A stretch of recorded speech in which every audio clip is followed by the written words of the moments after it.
Hi everyone, it's Grant Abbott speaking, and how is everyone on this wonderful day? We're getting deep diving today into FASEA and also SMSFs, and I've been very lucky to secure the services of the Queen of FASEA, Bronny Speed, who's the Managing Director of the AccountantsIQ, and also is the leader of financial advice for CANS, which is the Chartered Accountants Australia and New Zealand, but we all call it obviously the Institute. If you can hear me, just put up your hand, and as we go through today, make sure that you ask any questions either on the chat line. Thank you for all of that, putting your hands up, putting on the chat line, or Q&A. So we're going to take questions. We will certainly take questions at the end. As is normal with our webinars, this is being recorded and will be available at a later stage. So that will be awesome for all of us. So please feel free to, again, just ask questions as we go along. From that perspective, again, thanks, Saf. Thanks for putting your hand up. If you could, Bronny, are you there? Absolutely. Thanks for having me, Grant. Delighted to be here. Such a monster topic. I know. How'd you get the name Queen of FASEA? I know it's certainly not facetious. Anyway, what a dumb joke. But anyway, how'd you get the name Queen of FASEA? Because obviously you've been spending a lot of time making lots and lots of submissions around this, particularly around the SMSFs, the accountants, and also limiting licensing. Do you want to give us a little bit of a background and a heads up? Sure. Thanks, Grant. AccountantsIQ specialises in helping accountants primarily who work solely in SMSFs under a limited licence. So from our own business perspective, we've done plenty of education sessions, and we've been touring around the countryside, and we've done lots of online stuff and training, etc. And then I've also been, well, one could say lucky enough in some ways to work with the Institute, as we call it. And through them, I've done another sort of national roadshow and lodged another 7 submissions. So I think between the whole lot, there've been way too many submissions and way too many presentations. Hence, somebody dubbed me the Queen of the other day. I'm not sure that I like the title that much, but we'll hold it just for today. I think it's pretty important when we go through, and obviously we're going to go through a lot of issues today to really put effectively put a spotlight in terms of self-managed superannuation funds, because it seems to me, and I may or may not be right, but FASEA seems to be really focusing on the broader spectrum of financial planning, investments, insurances, and all that, and somehow the spotlight, apart from your obviously stalwart efforts to put the hand up and make sure that SMSFs are covered, that effectively it can easily get out of hand, and really no one's focusing on the SMSF side. Well, Grant, certainly there are less people focusing on the and in all our submissions we've called it non-traditional financial planning, because yes, it does include the SMSF market, and it's a very big and important market. And it just seems to have been forgotten or sort of mixed up in the financial planning mix at the moment. There's still some carve-outs that we'd like, but we haven't got over the line yet, but we certainly haven't stopped trying, that's for sure. Well, I certainly know one of the core components from the 1st of January applicable to all advisors, including limited licence accountants, is CPD, which is the 40-hour requirement. I know you worked pretty hard on getting that down, and that's bundled up into different contexts. So that CPD will need to be in that 40-hour. But I spent a lot of time with the PwC, who are working alongside FASEA to also blend in both the FASEA side and, more importantly, the other side being the ASIC, which is the quality training standards, and to bring those two together. And more importantly, focus heavily on SMSFs, because from their point of view, it looked as though, again, it's just the big hodgepodge of financial planning without a real carve-out or a focus in on self-managed super funds. Well, there are a couple of areas. The CPD is one, certainly the exams another. The PY program we're going to be able to sort of cater specifically and tailor very specifically for people in SMSF land, which is good. And we can go through a few of those as we go through the presentation, Grant. Yeah, I think one of the first one is this just came out on the 20th of November. This is an ASIC guideline. It was one that was originally introduced, I think, Bronny, was it in September? Yeah, I think it was August, September, Grant. Yeah, and look, I know you, I know you've put the word out to the institute. I'm going to call it the institute. Cairns doesn't make sense to me, but I'll call it the institute. I hope no one really minds there. But more importantly, this was released. I know you put it out a lot, but it's only because you've been on my back and pecking me on the head like a little woodpecker that I really started to understand and get a grasp of the dangers of not being on the financial advice register, and more importantly, being competent to provide SMSF advice by 31 December, which we'll go through. But let's just have a look at the ASIC guideline 18355 MR, SMSFR advisors.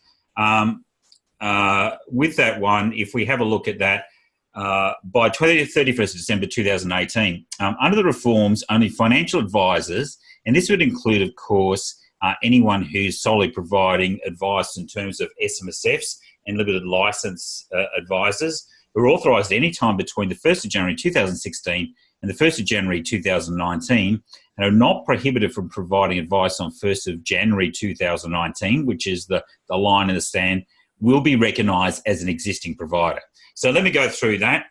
If you're on the Financial Advisors Register and you are by the 31st of December this year, then you are classified as an existing provider. If you're not, then you're going to be classified as a new provider. Let me go on.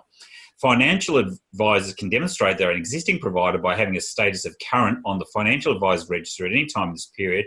Without recognition as an existing provider, financial advisors will be treated as new entrants to the industry. Now, so here's the big thing. From the 1st of January 2019, new entrants will have to meet new education and training requirements to be able to provide advice to clients. They will have to complete an approved qualification and pass an exam before they will be authorised to provide advice. Now, here's the big thing. They will also have to complete a year of supervised work and also training. So what does that mean? I've got a little slide here that Bronny's done. So over to you. First off, before we get there, the big thing that we're looking at here is pretty important, is from that perspective, we've got a scenario whereby ordinarily a bill will be introduced into Parliament.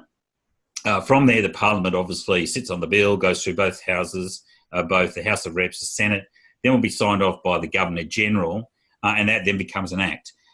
So many of you probably know that. And then what will happen is inside that act, there's power to adopt regulations. And ordinarily, the government will put the regulations on the House. And if no one complains within 14 sitting days of those regulations, they actually become law. Now, what we've got here is also a power that I must admit I've rarely seen in all my years of experience in the law. It's been used on a couple of occasions, very, very minor occasions, by the tax office under the auspices of the Income Tax Assessment Act.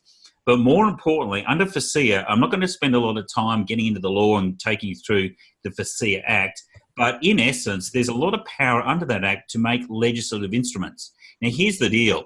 What it means is FASEA, as a body, has the power to make laws, which is very scary because that's called delegated legislation. They've actually delegated the legislation to FASEA in order to make laws. So anyway, if you want to just bring us up to speed on on where we're standing at in terms of legislative instruments, and then I'll take you through. Yep. Okay, can we just go back to the slide before? And I want to bring up a point that's really, really important.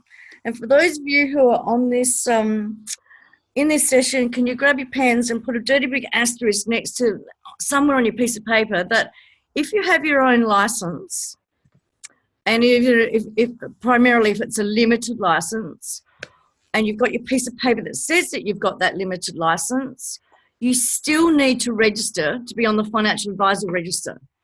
It's a completely different, it's a part of ASIC, sure, and it's on the Money Smart site. And for the first, all our limited licenses came through on the 30th of June 2016, and we have had a constant source of queries because it's been so difficult to understand that you need to be on the financial advisor register as well as holding your own license.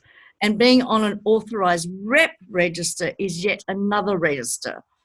So can we all just be clear that even if you've got your own license and you're not on the register, you need to get onto it quickly and register anyone in your office who is able to be a representative of your license on that register. Actually, and I know it's a really... Yeah, just on that one, Bronny, I think it's absolutely crucial to bear in mind of where Bronny's going to be taking us, that from the 1st of January, if you're not on the register or you're not an existing provider, you're going to have to go through quite a comprehensive professional year. And this doesn't matter if you're like a 45-year-old, really experienced SMSF advisor who knows the law, knows the insides and out of strategies, deals with a whole lot of SMSFs and clients. If you're not on that register, you also haven't met the RG 146 requirements, then effectively you're going to have to go back to school. You're going to have someone supervising you for 1,500 hours plus.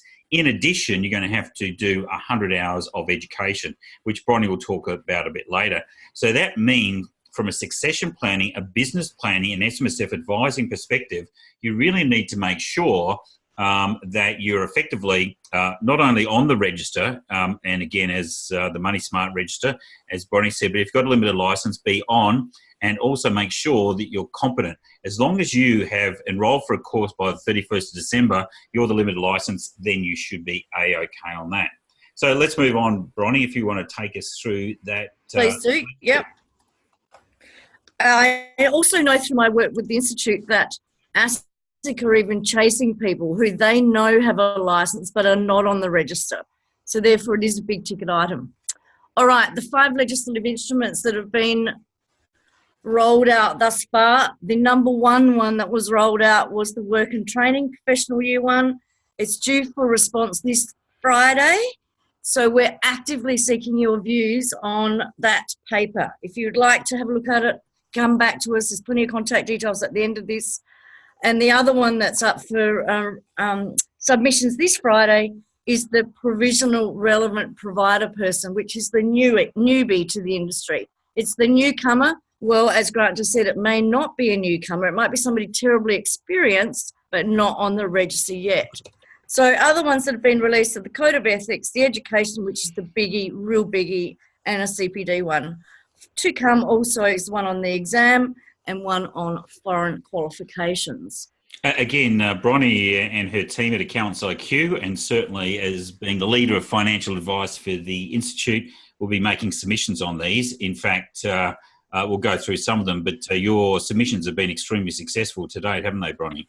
Yeah, we've had a bit of success, thanks, Grant. Not 100% as we would all like, but given that from the advice industry there are so many different backgrounds, I do understand it's quite hard to get something that's consistent across the board. But there's a bit more fighting to go on yet, and I'm hoping to have a couple more wins, that's for sure.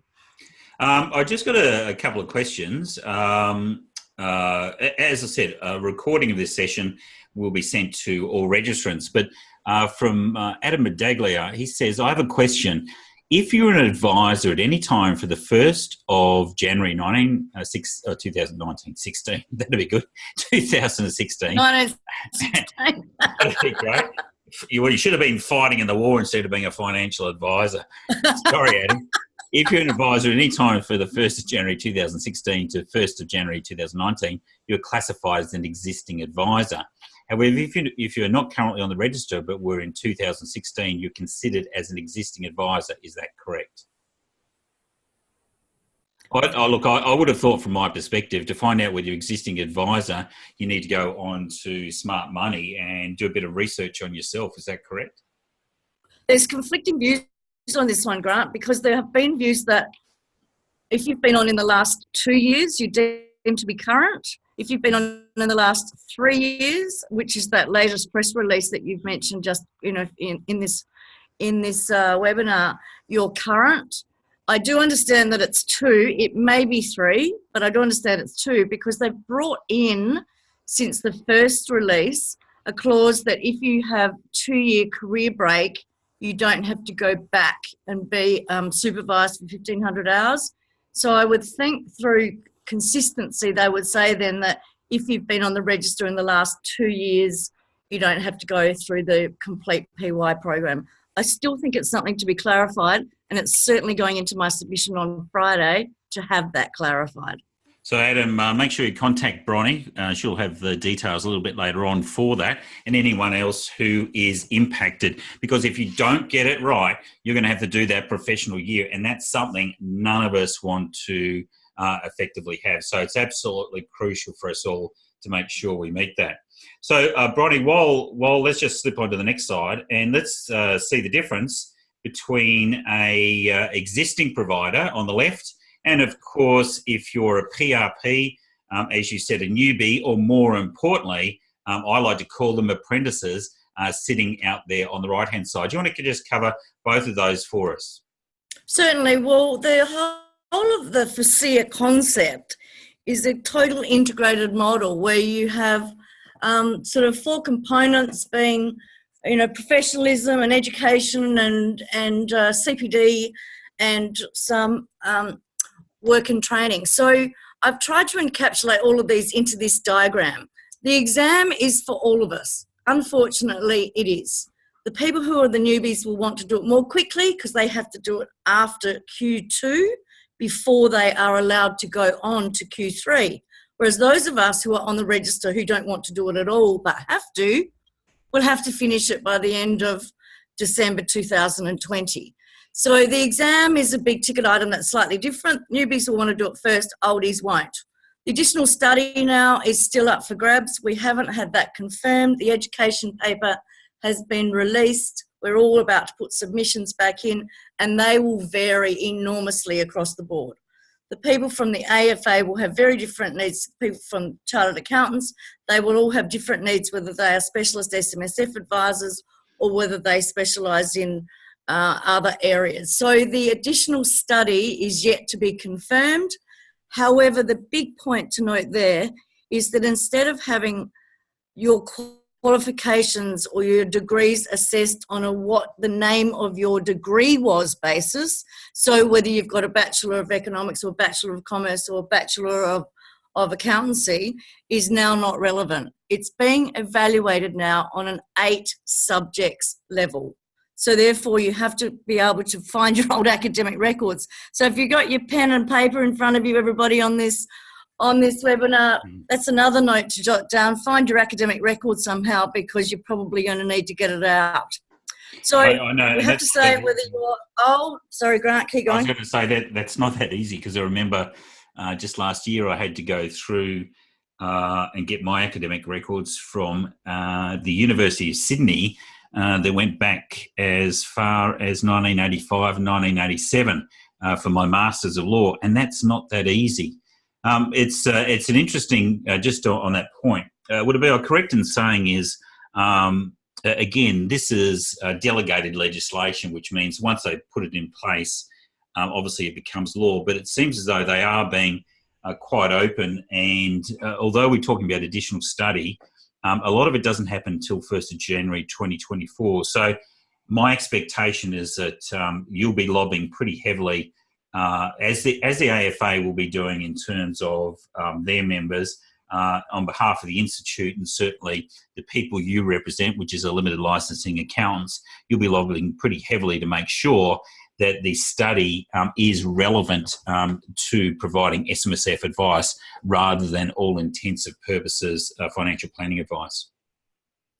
We will, and given the CPAs have similar requirements to ours and the same in quite a few areas, we've lobbied pretty hard in our submissions, both from AccountantsIQ's perspective as well as the Institute, as well as I know CPA Australia have, in order to make sure we are bringing the attention of the limited advice space to FASEA. FASEA now also have the right to assess courses, and so our next step is to provide go through an application process to have the various our professional designations recognised by FASEA, which is slightly different. It hasn't happened. Their first announcement was that they would not deem professional designations to be relevant at all. So that's a plus. We've had that change. No, I think that's useful. I know certainly from our perspective, we've set up the SMSF training group, and we've got, I'll show you a little bit later, we've got our RG146, which applies obviously to 31 December for people to become existing advisors, and then obviously from that date onwards will be FASEA. But we're looking at teaming up with a couple of universities in order to provide more specialists at that postgrad level, because it certainly appears from discussions with Price Waterhouse as a CPD, which obviously is something we'll talk about in a second, but where you are providing advice at SMSFs, it needs to be more of that postgrad level rather than the undergrad level. Thanks, Grant. Look, the last thing I'll just say on the study part there is that the degrees are now being assessed at a subject level, and their professional designations are being assessed as a part of a process. And I think we might just park the education part there, Grant, if that's good for you, because we could do a whole nother webinar on it, and then some, because there's so many issues to look at.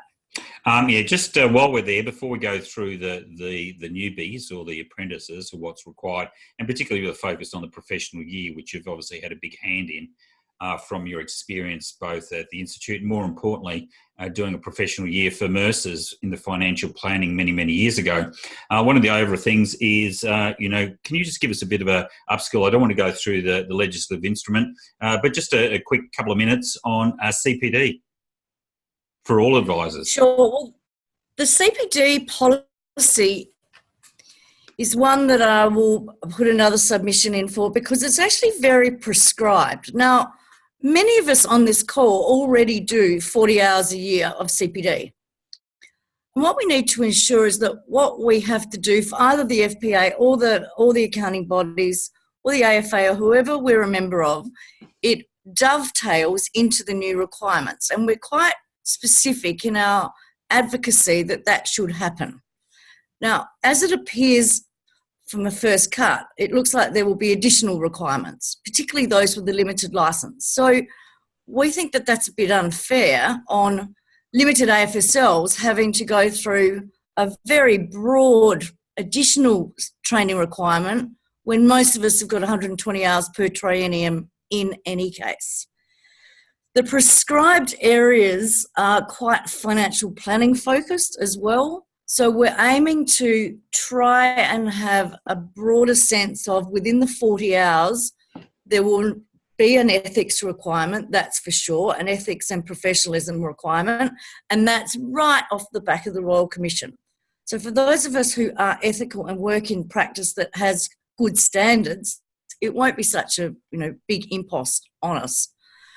The areas that are quite, that are new, that really sort of are going to take a bit of time in understanding what they're exactly asking for, are sort of more around the client care and the regulatory compliance and consumer protection rules and those sorts of areas.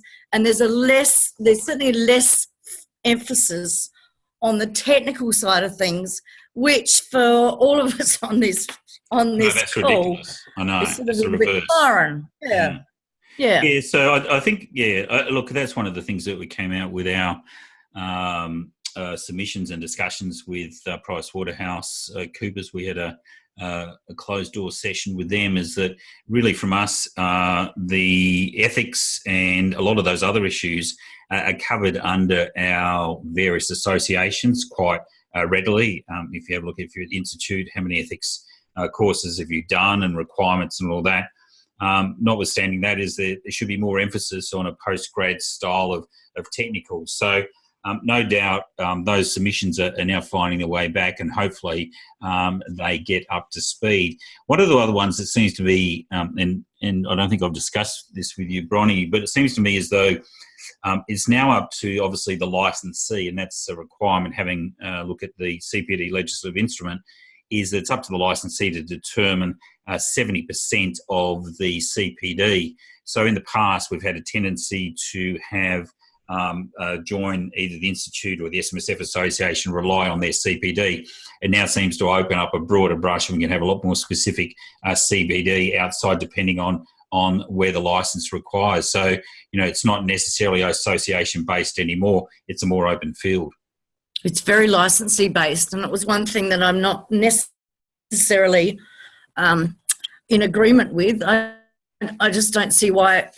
I think it should be actually, the professional themselves should be able to dictate what CPD they need in order to A, act in the best interest of clients, B, satisfy professional designations, and C, working with the licensee.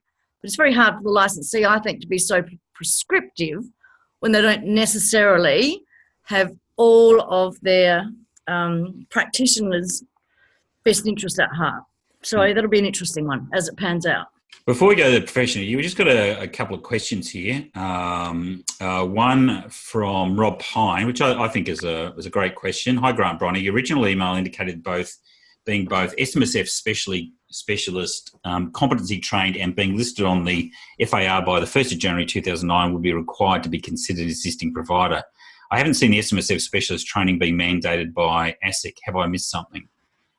In terms of that, from my perspective, if you go back and have a look at the Corporations Act, more importantly, if the Corporations Act says that there's a whole lot of financial products, one of those ones is obviously, it's not a SMSF, it's actually superannuation interests. So if you have a superannuation interest, from that perspective, that includes obviously a self-managed superannuation fund. And for that, it's a requirement of the Corporations Act to, if you're a licensee or an authorised rep, to have competency or to meet the relevant competency standards.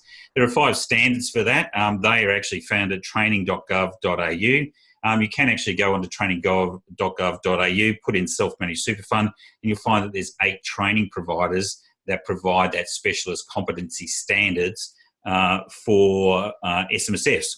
More importantly from that then links back into RG 146, which is Regulatory Guide 146, which deals with competency standards that still has a state of play. So in order to be one on a financial advice register is one thing, but I'm presuming there that if you're a licensee or an authorised rep, you need to also have the competency there. Would that be correct, Bronny? Yes, so there's a skills assessment part of being in the competency, which you've just mentioned. So you can't just have the education training, you have to have the skills competency. And your course allows for that. And once you're on the register, well, that's all that's required at the moment. Now, what happens post 1st of January, or what happens when these legislative instruments become law, subject to the updated, revised submissions we're all putting in? That's up in the land of the gods at the moment, but we have to work on what we've got. And if you're on the register, and if you're on it just as an SMSF specialist, and all of those people with limited licenses are on it just as SMSF practitioners and specialists, well, then you should be fine. One thing here is from mate Simon Macon, who says, on the financial advice register, Smart Money, does SMSF advice need to be stated as a specific authorisation, or does an authorisation provide advice and superannuation cover it? I would have thought, and look, I'll just go off the bat here and then defer to you, Bronny, but I would have thought you actually have to have SMSF advice, because I have seen a couple of our advisors just come through recently, and they've shown me their authorised rep from, or what they're authorised in by their licensee, and it included superannuation but excluded self-managed superannuation fund because their licensee was not able to do that. Now, I'm presuming you need to actually have SMSF advice there. But again, I'll defer to you as the Queen of FASEA. I'm going to refer back to you as the Queen of Law, King of Law. I would think that, or I would say this is where there have been huge problems with this Money Smart site as to exactly what you need to register on it as. But my understanding is that those of my clients with a limited AFSL have gone on and they have been able to put in their super and SMSF. Okay. So I know, Simon. Yeah, I know, Simon, you've got your own license. So I would suggest that probably without a shadow of doubt, you probably, if Bronny's clients have been able to put super and SMSF, it's certainly well worthwhile effectively doing that. Oh, here we are from Astral Superannuation All. Okay, so Ashley, who used to work at My Planner in the compliance, it needs to say superannuation all. So again, a bit of upswing there from our operations manager. I've got another one here, Bronny, while we're in the zone. If I have a team member that wants to do RG146 now, for example, the specialist SMSF course we've got, can they then register on the Money Smart website as an existing advisor 31 December without having to be signed up with a license holder? No. No, you actually need to be with a license holder, unfortunately, either a limited license holder or an existing license holder, which is pretty important. Another thing that the third option technically would be to get your own option, but to get your own AFSL if you qualified, but that's not going to happen. Absolutely, between now and 30 June, now and 31st of December. Let's just jump out. Tell us about the PY, the professional year, because this is the last thing that we want. Obviously, on actually, let's talk about newbies. If people don't make it by the 31st of, they don't make it by 31st of December. What are they up for? Well, look, you can look at this in two different lights. The first light is that if you're a newbie and you've got a lot of experience and you're really doing it because you've missed the boat, well, that's going to be a complete pain to have to go through 1,500 hours of somebody training you and overseeing you. And the actual requirements that you have to go through are quite rigid. Like, you're going to have to be signed off every quarter. You're going to have to be supervised and come up with a professional year plan. You're going to have to do various activities within each quarter that need signing off, and they're very, very prescribed.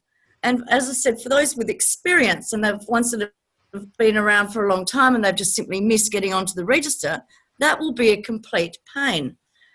However, I would say for those of you with your own license and those of you bringing newbies through, take it as an opportunity to train them up well, and take it as an opportunity to make your business set aside from others that don't do it well, because graduates will be looking to good businesses with good PY programs.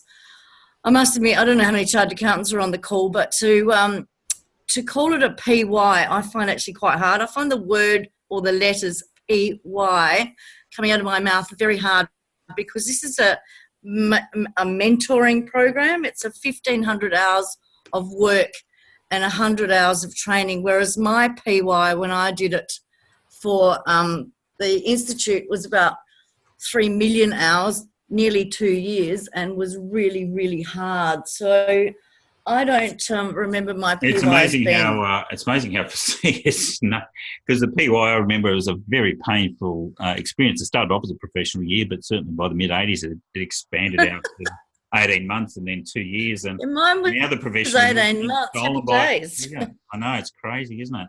So I've got the FPS 003, the PY policy here.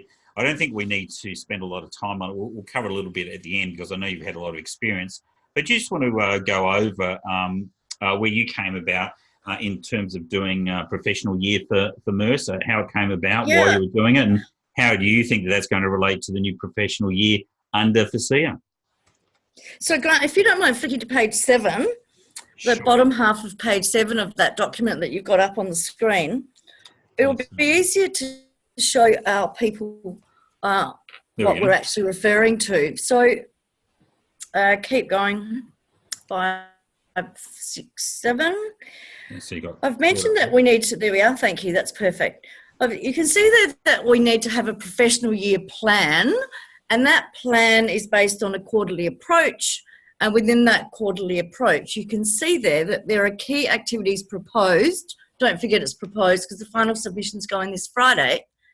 And those key activities proposed have a range of activities. Now, the idea of Section 1 or Q1 is that you actually watch, you observe an existing experienced advisor. So what we did when we did the one at Mercer many, many years ago was we added a practical overlay, which I think is where the opportunity exists for those of you who are interested in making this a feature of your business.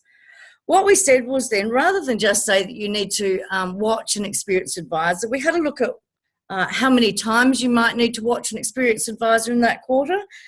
We looked at what variety of activities you might want to look at. We looked at whether it might be a new piece of work, a new presentation. maybe it could be a review document, maybe it could be a limited piece of work. We also looked at how often that would occur and what sort of recording or logbook requirements. Now, FASEA has started to stipulate what they might look like, but the one that we'll be developing, Grant, will be quite comprehensive, and it will be nicely stepped so that each one going through this process is very easily guided by what type of activities they can include in this and what would be ideal, don't forget, for the PRP, or in brackets, newbie. So we had review documents, limited advice, comprehensive advice, review meeting, a whole range of activities. Go to Q2, and really the plan is then crucial, because Q2 then is where you start to co-present.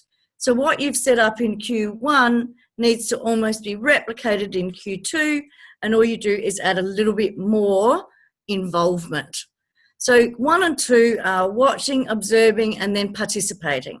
At the end of Q2, this is new. So for those of you who've looked at the original draft of this and you think that what I'm saying is different, you are correct. Just on that What's happened now? Just on that one, Bronny, obviously I saw a lot of your submissions that now come through is that there may be existing people who don't get on that advice bandwagon. So they don't become existing advisors, get on that licensing, do their RG146, etc. But they can, obviously fast track through both Q1 and Q2 based on their experience and their knowledge if their supervisor attests to it. Is that correct? It is. So that was one thing we asked for. We just thought that Q1 being a whole quarter, literally on a calendar month, and Q2 being another whole quarter is 6 months, a long time for somebody who actually does have experience. So we asked that might be compressed, and we asked that it might be fast-tracked. And they have come out in their legislative instrument that there is a provision for that to happen. It has to be signed off by the supervisor, has to be signed off on the completion certificate, and it also has to be signed off by the licensee. So every one of you who's sitting on this call with a license, you have responsibilities for this PY, not just the newbie as well as the mentor or the supervisor. So but that's actually, a little bit just different. jumping in there, I'd be right in saying you probably, which you pointed out right up front, that if you do have a limited license, it's best to obviously get as many people through in your office, get them up on your limited license and RG146 or show your competency by 31st of December, rather, because if it ticks over on the 1st of January, you're then going to have to show as the licensee, or if you're an authorised rep, you're going to have to then go through this whole PY, and to even be a supervisor is going to be an absolute nightmare. Absolutely, particularly because it's new, and you're going to then have people who have done their study and are ready to advise, but then they have to go through this very long process that is very, very prescribed and quite long-winded before they're able to get onto the financial. So they will go onto the register as provisional, and then before they're final, they've also got to have completed the exam. Now, as I said right at the beginning, for those of us who have to complete it within the next 2 years, a lot of us will leave it to the last, we're not going to be putting our hands up to be first up. However, in order to be able to get someone to be able to actually advise, they have to do the exam now at the end of Q2 before they can go into Q3. So it's critical you get people on board onto that register now so they don't have to go through this, if at all possible. Shall I move on to Q3 and Q4? And I can do it quite quickly, because Q3 and Q4 really are then, you repeat the processes of Q1 and Q2, those activities that you've set up, and you add then the flavour of the fact that you're able to do them on your own with either limited or sort of partial supervision. And the other things that you might like to consider as the licensee that are really important. Now, you have to do 100 hours of specific study as well. So some of that might be in your area of specialisation, like SMSFs. It might be getting some of your newcomers to go to some of your client seminars. It might be going to a dealer group PD day. It might be presenting at an office team meeting. It might be co-presenting So you can include a range of activities that are very specifically tailored for your newbie. And I know that's very teacherish, but if you're going to do it, you might as well make it a good experience for that newcomer and make them a valuable asset to your business. I can't emphasize that enough. If you've got to do it, let's do it properly. Yeah, and we can help you out with that. Absolutely. We'll look at that a little bit later on, particularly from the 1st of January. In terms of RG 146, which still applies until the 1st of January when FASEA kicks in, as I said, the competency standards for SMSF advice will be much the same. They're the ones that are originally drafted up in industry body with Kerry Hydes Pearson. I don't want to spend much time there. There's 5 competency standards for providing advice to SMSF trustees. We've built quite a comprehensive program. I think it's important that if you've done your RG 146 SMSF advice quite a while ago, and even if you've done a specialist program, it's certainly worthwhile, given that there's been quite a few changes over the last few years to really get up to speed. Our course is available. I want to talk about, just quickly show you. I'm only going to spend 5 minutes on this. But I've done 30 videos. I'll show you through some of those. There's more than 100 strategies. We also cover some new funky things called family SMSFs and also bloodline SMSFs. They're the new way, the new force forwards in terms of self-managed super funds. The course has got 32 CPD points from the SMSF Association. That's currently being recalibrated. And we've got 54 CPD points for the FPA. And of course, you're going to get CPD points if you're the institute or the CPAs. Now, we've set it up so it can be done pretty quickly. If you already know about SMSF, you really got on top of it, you can easily do it over a weekend. There's 9 courses that make it up, but each of those courses is self-contained. So again, once you're on, you can access this at any point in time. We've got bloodline SMSF planning, modern SMSF, family SMSF versus DIY, or what I call a terminal SMSF. If you've got clients that are 1 or 2 members in a fund, effectively it's terminal because it's going to die. That's completely different from family and bloodline. I go through all the bloodline strategies, how to build a bloodline fund, more importantly, how to do bloodline estate planning, how to blend it with a bloodline family trust. But of course, we've got all the other information there that's required under the relevant competency standards, including contributions, excess, borrowings, got all the gnarly stuff. There's so much information there. It's also available. It's on an e-learning basis, which is pretty flash. So if you just bear with me for this just for a second, I promised Ash that I would show this. This is, again, all of our relevant courses. We've got to put the bloodline one up, but just to give you an idea, if we go up here, this takes us straight into the first course. And again, if we have a look, that's just popping up there. The courses are loading, and unfortunately, I've got a very slow loader. But if I just give you the preview, this can be seen on your desktop. Alternatively, you can have got a tablet. You can put it on your tablet landscape, mobile. You can do it anywhere you want. The main thing, though, is when we go through, you can see there in this course, you've got the introduction to the course, all the topics, learning outcomes which relate to the competency standards. Everything's mapped against the ASIC competency standards. We've got all the various topics there. We've got a knowledge check. At the end, we've also got an assessment. So we've got in there as well related rulings from the Commissioner. So if I start the course, up come all the course topics. I can then go down, do knowledge checks at any point in time. I've got all my, for example, look at the video materials. So on this one, there's quite a few there that you can have a look at. Again, so we've got the benefits of SMSF. Sorry, it's just taking a little bit long to load. Again, it's great to have NBN, but it doesn't seem to be working that well. We've also got, so the 10 benefits of an SMSF. We've also got super history story, your SMSF story, SMSF your choice. These are all the general ones that relate to superannuation as well as SMSF. Levels of SMSF competence, the 7 conditions for a self-managed super fund, 17A and also 19. And we start to get in more detail in Australian versus foreign SMSFs. And more importantly, what is the timeline for an SMSF and DIY versus family SMSFs. We also have strategy success and setting up an SMSF from the go. Other modules we've also got there relate to bloodline. To do an assessment here, you just simply need to go through, starting assessment. There's 10 questions. You've got 2 attempts. But for example, all of this is taken straight out of the module, so it's pretty easy. Core data survey, which you can easily have 2 screens open. You find there that it's greater control of SMSF.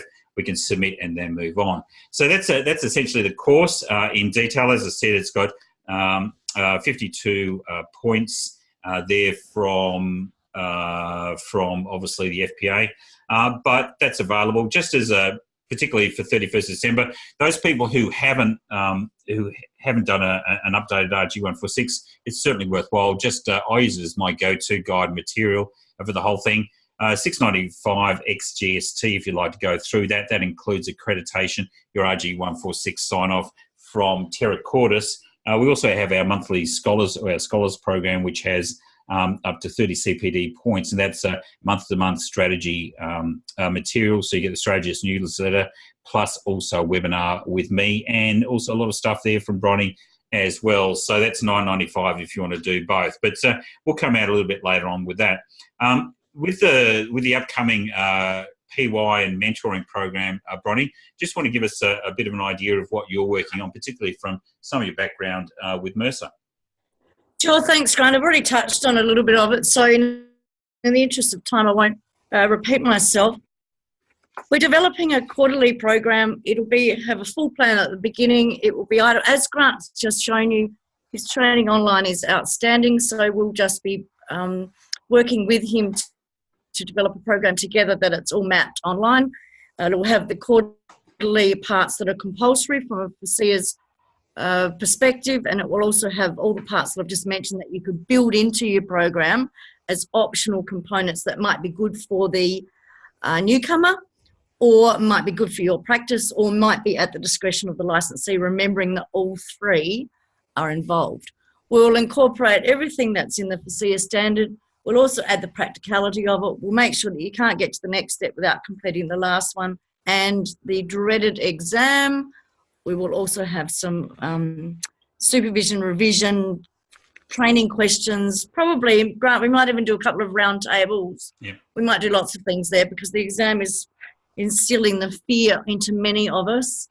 And therefore, if we can get together and work through it and help each other out, that's the best way for everyone to get through it. We're all in this together, and we're great to have Bronny. Make sure that if you want any advice or want to make submissions for Bronny, get in touch with her because that's coming up. Just as I said, just as a line in the sand, make sure the 1st of January, anyone on your staff that needs to get in, make sure they're on the financial advice register. Do our RG146. As I said, it's $6.95. If you're an existing I Love SMSF member, then it's a lot lower price than that. But please feel free to give us a call. That, again, will cover your CPD for a year or 2 anyway. Now, Grant, yep. You also mentioned something the other day that was an excellent idea, that if they're enrolled in that RG146 course and that you're able to control your own license and you're happy to put one of your staff members onto the register by the 31st of December with the contingency plan that they must have completed the course, say, by 6 weeks into the new year, you understand that that's appropriate or allowable as well. Is that right? Yeah, we've had advice to that effect. So it makes sense, really, given that professional year, that obviously you're building a great program to help out. But the last thing you want to do is just make sure, particularly SMSF, get them all on. And as you said, as long as they're enrolled for that course and we have them registered for that course by the 31st December, they've then got 6 months to actually complete that course. So that's the best way of doing it. Is there's going to be a lot of soul searching. And first off, I congratulate all of you for being on this call, mainly because you're part of the advanced guard. There's going to be a lot of people, the laggards, who are going to wake up probably June or July of 2019 and wonder what was going on. Now, this webinar will be available to you. We'll send that out to you shortly, probably sometime this afternoon. If you want more information, talk to Ash, our operations director, who used to look after compliance at My Planner. So she's really on top of all the ASIC, the SMSF, superannuation, what has to go on to the Smart Money Register. Phil Manhire or Daniel Ray, if you want to talk to them about our RG146 and getting involved. Once you get logged in, pay the fee, then it takes 24 hours and you get full access to those 9 subjects. Even those who have already been, who have gone through the RG 146, it doesn't hurt to go through again, particularly to get up to speed with a lot of the new stuff, and more importantly, the bloodline and family SMSF. That's worth it in itself. Plus, obviously, get the CPD as well. For training education inquiries, want to make submission, Bronny at AccountantsIQ.com.au. You've got her phone number there. Again, you're getting straight through to the Managing Director. And for those of you who want to know from our RTO, you've got Kerry Hydes-Pearson. So we'll be sending you all that information out. We've got a couple of minutes for questions if anyone's got anyone.